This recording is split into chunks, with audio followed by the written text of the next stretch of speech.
marnaba ha yaraysan naftaada. Haddii weynaan iyo xoog wax tarayaan, maroodiga ayaa ahaan lahaa boqorka xayawaanka, laakiin waxaa ah libaaxa oo cudud iyo cabirba ka yar.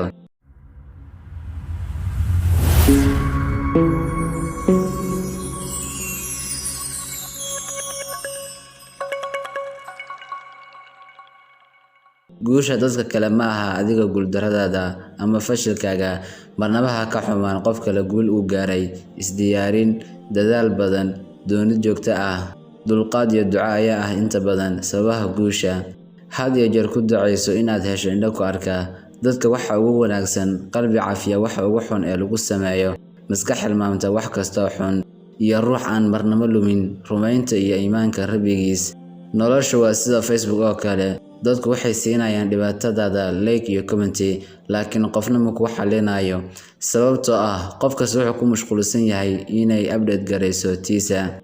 Marnaba ha u ogolaan inuu qofku liido ama ku dareensiiyo in aadan qiimo lahayn. Alle subxaanahu wa tacaala wuxuu kuu abuuray ujeeddo cad, alle ayaana ku karaameeyey. Ha ka cabsan cadow kuu soo bareera oo ku soo weeraray, laakiin iska ilaali saaxiibka beenta ah ee habku siiya. Ka taxadar aaminaadda. Aad bay u jeecsan tahay una jabi og tahay. Goortii ay jabto waxaa ka dhalan kara baaba. Way adag tahay in dib loo kasbado. Xaqiiqdii marnaba ma ahaanayso sidoodii hore. Alle subxaanahu wa tacaala ha kaaga jawaabo ducadaada ku gaarka ah. Ha saamaxo ilinta kaa timaada adigoo kaliga ah.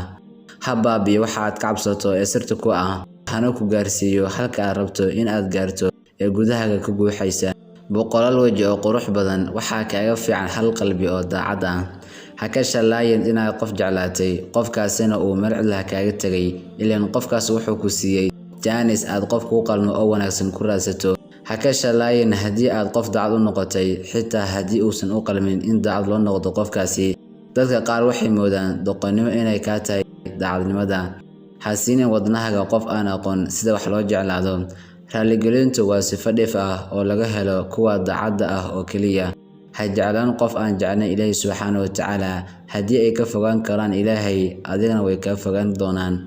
Ha ku qasan waqtigaaga qof aan rabin inuu waqtigiisa kula qaybsado. Ma dhimanaysid haddii aad weydo qofka aad jeceshahay, laakiin waxaad dhimatay markii aad weydo sharaftaada. Ma jirto cid markasta mashquul ah, kaliya waxay ku xiran tahay muhiimadda liidka qofkaasi aad ugu jirto.